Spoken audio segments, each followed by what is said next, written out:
नमस्कार विद्यार्थी मित्रांनो, आपल्या AR माहिती हब या यूट्यूब चॅनलवर आपलं सर्वांचं मनापासून स्वागत आहे। आजचा व्हिडिओ विशेषतः त्या शिक्षकांसाठी आणि विद्यार्थ्यांसाठी खूप महत्त्वाचा आहे ज्यांना यशवंतराव चव्हाण महाराष्ट्र मुक्त विद्यापीठ यामधून BEd करायचं आहे। कारण अनेक जण मला प्रश्न विचारतात, माझं ग्रॅज्युएशन झालेलं आहे तर मी YCMU मधून BEd करू शकतो का? मी क्लार्क म्हणून नोकरी करतो तर मला प्रवेश मिळेल का? माझं DEd झालेलं आहे पण मी सध्या शिक्षक म्हणून काम करत आहे तरी मला प्रवेश मिळू शकतो का? आणि नेमक्या कोणत्या कारणांमुळे BEdचा प्रवेश अर्ज अपात्र होऊ शकतो? मित्रांनो, या सर्व प्रश्नांची माहिती आजच्या व्हिडिओमध्ये आपण सोप्या भाषेत समजून घेणार आहोत। विशेष म्हणजे आज आपण ज्या सविस्तर पात्रता आणि अपात्रतेच्या अटी पाहणार आहोत त्या YCMUच्या 2025 ते 27 सेवा अंतर्गत BEd प्रवेश प्रक्रियेच्या उपलब्ध अधिकृत माहितीनुसार समजून घेणार आहोत। त्यामुळे पुढील प्रवेश प्रक्रियेत अर्ज करताना त्यावर्षी नवीन अधिकृत जाहिरात आणि माहिती पुस्तिका अंतिम मानावी।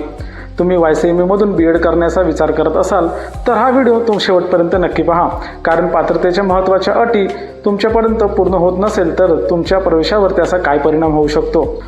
मित्रांनो, पुढे जाण्यापूर्वी एक विनंती तुम्हाला नक्की करेल, आपल्या AR माहिती हब या चॅनलला सबस्क्राईब केलं नसेल तर चॅनलला आत्ताच सबस्क्राईब करून घ्या आणि बाजूला असलेला बेल आयकॉनलाही प्रेस करून त्याला ऑलवर सेट करून घ्या। म्हणजेच BEdसाठी असलेले नवीन प्रवेश प्रक्रिया, अर्ज करण्याची तारीख, पात्रता, आवश्यक कागदपत्रे आणि अशाच महत्त्वाच्या शैक्षणिक अपडेटची माहिती तुम्हाला आपल्या चॅनलवर मिळत राहील। आणि हा व्हिडिओ एखाद्या गरजू शिक्षक मित्रासाठी उपयोगी ठरू शकतो, त्यामुळे व्हिडिओला लाईक करा आणि आपल्या शिक्षक मित्रासोबत देखील नक्की शेअर करा। तर चला आता सर्वात आधी एक अत्यंत महत्त्वाचा गैरसमज आपण दूर करून घेऊया। मित्रांनो, YCMU हे मुक्त विद्यापीठ आहे म्हणून कोणताही पदवीधर व्यक्ती या सेवा अंतर्गत BEd अभ्यासक्रमासाठी प्रवेश घेऊ इच्छितो असं नाही। YCMUच्या अधिकृत कार्यक्रम माहिती पुस्तिकानुसार BEd हा 2 वर्षाचा अभ्यासक्रम आहे आणि त्यासाठी उमेदवार हा सेवा अंतर्गत शिक्षक असणे, त्याच्याकडे किमान 2 वर्षाचा अनुभव असणे आणि DEd उत्तीर्ण असणे या मूलभूत पात्रता नमूद करण्यात आलेल्या आहेत। म्हणूनच केवळ तुमचं BA, BCom, BSc किंवा इतर ग्रॅज्युएशन झालेलं आहे म्हणून तुम्ही या BEdसाठी आपोआप पात्र ठरत नाही। 2025 ते 2027च्या प्रवेश निकषानुसार उमेदवाराकडे UGC मान्यताप्राप्त विद्यापीठाची कोणत्याही शाखेची पदवी किंवा पदवी असणे आवश्यक आहे। म्हणजे BA, BCom, BSc किंवा इतर मान्यताप्राप्त ग्रॅज्युएशन डिग्री किंवा MA, MCom, MSc यासारख्या पोस्ट ग्रॅज्युएशन डिग्री असणे आवश्यक आहे। यासोबतच संबंधित प्रवेश प्रक्रियेत खुल्या प्रवर्गासाठी पदवी किंवा पदव्युत्तर पदवीतील किमान गुण आणि मागासवर्गीय उमेदवारांसाठी सवलतीची तरतूद देखील करण्यात आली आहे। पण इथे एक गोष्ट लक्षात घ्यावी लागेल, तुम्ही पुढील वर्षाच्या प्रवेशासाठी अर्ज करणार असाल तर नवीन माहिती पुस्तिकेमध्ये दिलेली टक्केवारी देखील अंतिम मानायची आहे। आता दुसरी आणि सर्वात महत्त्वाची अट म्हणजे शिक्षक प्रशिक्षणाची पात्रता। तुमच्याकडे संबंधित मान्यताप्राप्त शिक्षक प्रशिक्षणाची पात्रता असणे आवश्यक आहे। मागील प्रवेश प्रक्रियेच्या निकषामध्ये DEd, DTEd किंवा त्या समान संबंधित पात्रतेचा विचार करण्यात आला होता। त्यासोबतच तुम्ही प्रत्यक्ष पात्र शिक्षक म्हणून सेवेत असणं महत्त्वाचं आहे। म्हणजेच तुमचं DEd झालं आहे, ग्रॅज्युएशन सुद्धा झालेलं आहे, पण तुम्ही सध्या शिक्षक म्हणून सेवेत नाही, तर केवळ या 2 शैक्षणिक पात्रतांच्या आधारावर आपण या सेवा अंतर्गत BEdसाठी पात्र आहोत असं समजू नका। आता सर्वात महत्त्वाचा आणि सर्वात जास्त विचारला जाणारा प्रश्न म्हणजे, मी क्लार्क आहे, माझं ग्रॅज्युएशन झालेलं आहे तर मला YCMU मधून BEd करता येणार आहे का? मित्रांनो, पहा, उपलब्ध जी माहिती आहे त्या माहितीनुसार पात्रतेनुसार हा अभ्यासक्रम सेवा अंतर्गत शिक्षकांसाठी आहे।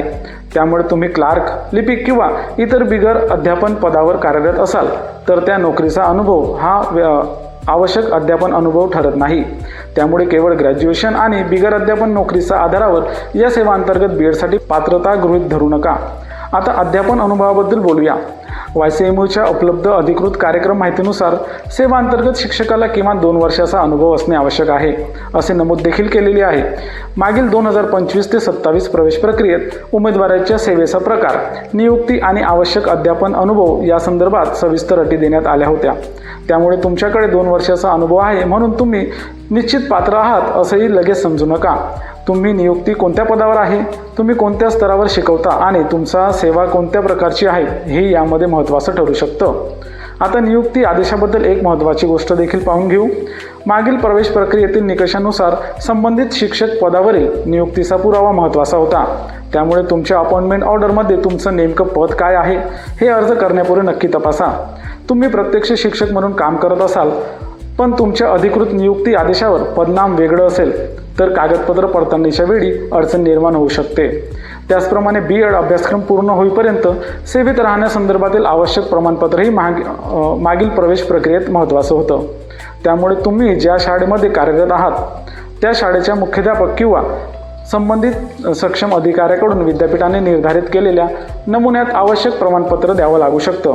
आता आपण पाहूया की कोणत्या कारणामुळे अर्ज अपात्र ठरू शकतो. सर्वात पहिली गोष्ट म्हणजे अर्जामध्ये चुकीची, खोटी किंवा अपूर्ण माहिती देणे. तुमचा अध्यापन अनुभव, नियुक्तीचा प्रकार, शैक्षणिक पात्रता किंवा इतर कोणत्याही माहिती भरताना अधिकृत कागदपत्रांमध्ये जी माहिती आहे तीच माहिती त्या ठिकाणी तुम्हाला भरायची आहे. दुसरं म्हणजे आवश्यक पात्र शिक्षक पदावर नियुक्ती नसणे. तुम्ही बिगर अध्यापन पदावर कार्यरत असाल किंवा तुमचा सेवा विद्यापीठाने निर्धारित केलेल्या पात्रतेमध्ये बसत नसेल तर अर्ज अपात्र ठरू शकतो. तिसरं म्हणजे सध्या सेवेत नसणं. हा सेवांतर्गत शिक्षकांसाठी अभ्यासक्रम असल्यामुळे केवळ पूर्वी शिक्षक म्हणून काम केलं होतं किंवा आपल्याला D.एड आहे एवढ्या आधारावर प्रवेश मिळेल असं गृहीत धरू नका.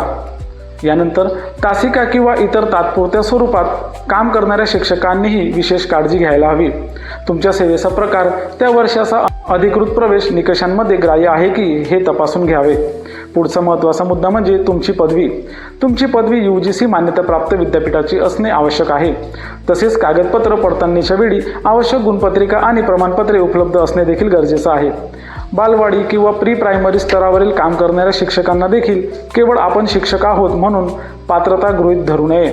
तुम्ही कोणत्या स्तरावर शिकवता, तुमची नियुक्ती कोणत्या पदावर आहे, शाळेची मान्यता काय आहे आणि तुमची सेवा प्रवेशाच्या निकषामध्ये बसते का, हे अधिकृत माहिती पुस्तिकेतून तपासणं गरजेचं आहे. आता जिल्ह्याशी संबंधित नियमांबद्दल देखील आपण जाणून घेऊया. 2025-26च्या प्रवेश प्रक्रियेत सेवेत असलेल्या शाळेच्या जिल्हा आणि प्रवेशासाठी निवडण्यात येणाऱ्या संबंधित केंद्र याबाबत नियम होते. त्यामुळे पुढील प्रवेश प्रक्रियेत दुसऱ्या जिल्ह्यातील केंद्र निवडण्यापूर्वी नवीन अधिकृत माहिती पुस्तिका नक्की तपासा. त्याप्रमाणे प्रवेश अर्जासोबत आवश्यक असलेल्या प्रमाणपत्रावर मुख्याध्यापक किंवा संबंधित सक्षम अधिकाऱ्याची सही देखील तुम्हाला करायची आहे. तुम्ही स्वतः मुख्याध्यापक असाल तर तुमच्यासाठी कोणत्या सक्षम अधिकाऱ्याची सही आवश्यक आहे ते त्या वर्षाच्या अधिकृत अर्जातील सूचनांप्रमाणे तुम्हाला तपासावे लागणार आहे. आता आरक्षणासंदर्भात एक महत्त्वाची सूचना आपण जाणून घेऊया. तुम्ही राखीव प्रवर्गातून अर्ज करत असाल तर तुमच्या प्रवर्गासाठी लागू असलेली आवश्यक आणि वैध कागदपत्रे तयार ठेवा. जात प्रमाणपत्र, जात वैधता, नॉन क्रिमी लेअर किंवा इतर कागदपत्रांपैकी नेमकी कोणती कागदपत्रे तुमच्या प्रवर्गाला लागू होतात हे त्या वर्षाच्या अधिकृत प्रवेश माहितीपत्रिकेनुसार तपासून घ्यायचं आहे. त्याचप्रमाणे EWS प्रवर्गातून अर्ज करत असाल तर शासनाच्या लागू नियमांनुसार वैध प्रमाणपत्र तुम्हाला सादर करायचे आहे. कोणतीही खोटी माहिती किंवा बनावट कागदपत्रे देऊन प्रवेश घेण्याचा प्रयत्न करू नका. कागदपत्र पडताळणीमध्ये माहिती चुकीची आढळल्यास प्रवेश रद्द होऊ शकतो. तर मित्रांनो, आता या संपूर्ण माहितीचा अगदी सोपा निष्कर्ष समजून घ्या. केवळ ग्रॅज्युएशन झालं म्हणून YCMU मध्ये ज्या सेवांतर्गत B.एड अभ्यासक्रमाला प्रवेश मिळत नाही. तुमच्याकडे आवश्यक शैक्षणिक पात्रता असली पाहिजे. संबंधित शिक्षक प्रशिक्षणाची पात्रता असली पाहिजे. तुम्ही पात्र शिक्षक म्हणून सेवेत असणं आवश्यक आहे आणि आवश्यक अध्यापन अनुभवी पूर्ण केलेला असलं पाहिजे. त्यामुळे तुम्ही क्लार्क किंवा इतर बिगर अध्यापन पदावर असाल किंवा तुमचं D.एड झालं असेल तरी तुम्हाला शिक्षक म्हणून सेवेत नसाल तर केवळ ग्रॅज्युएशनच्या आधारावर आपण पात्र आहोत असं समजू नका आणि अर्ज करू नका. आणि आता शेवटची सर्वात महत्त्वाची सूचना म्हणजे आजच्या व्हिडिओमध्ये आपण पाहिलेल्या सविस्तर पात्रता आणि पात्रतेच्या अटी या 2025-27च्या अधिकृत प्रवेश प्रक्रियेच्या संदर्भात समजावून सांगितलेल्या आहेत. सध्या विद्यापीठाच्या अधिकृत वेबसाईटवर जुलै 2026ची सर्वसाधारण प्रवेश प्रक्रिया उपलब्ध आहे. मात्र 26 ते 28च्या B.एड स्वतंत्र नवीन प्रवेश सूचना प्रसिद्ध झाल्यानंतर त्या सूचनेतील नियम अंतिम असतील. त्यामुळे तुम्ही पुढील B.एड प्रवेशासाठी अर्ज करणार असाल तर नवीन जाहिरात आल्यावर पात्रता, अनुभव, आवश्यक कागदपत्रे, अर्जांची तारीख आणि इतर सर्व नियम पुन्हा एकदा तपासा. काळजी करू नका. YCMU कडून नवीन B.एड प्रवेशाची अधिकृत जाहिरात प्रसिद्ध झाल्यानंतर त्यामध्ये काय बदल आहेत, कोण पात्र आहे, अर्ज कधी आणि कसा करायचा आणि कोणती कागदपत्रे लागणार आहेत याची संपूर्ण माहिती आपण आपल्या AR माहिती हब या YouTube चॅनलवर घेऊन येणार आहोत. त्यामुळे अजूनही जर चॅनलला सबस्क्राईब केलं नसेल तर चॅनलला सबस्क्राईब नक्की करा आणि बेल आयकॉनला देखील ऑलवर सेट करून घ्या. तसेच तुमच्या ओळखीमध्ये एखादा शिक्षक मित्र YCMU B.एड करण्याचा विचार करत असेल तर त्याच्यापर्यंत हा व्हिडिओ नक्की शेअर करा. आणि तुम्हाला B.एड प्रवेशासंदर्भात काही प्रश्न असतील तर खाली कमेंट बॉक्समध्ये मला नक्की विचारा. तुमच्या प्रश्नांच्या आधारावर आपण पुढील व्हिडिओ देखील तयार करू.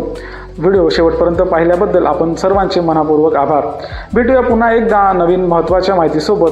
तोपर्यंत सर्वांना धन्यवाद. जय हिंद, जय महाराष्ट्र.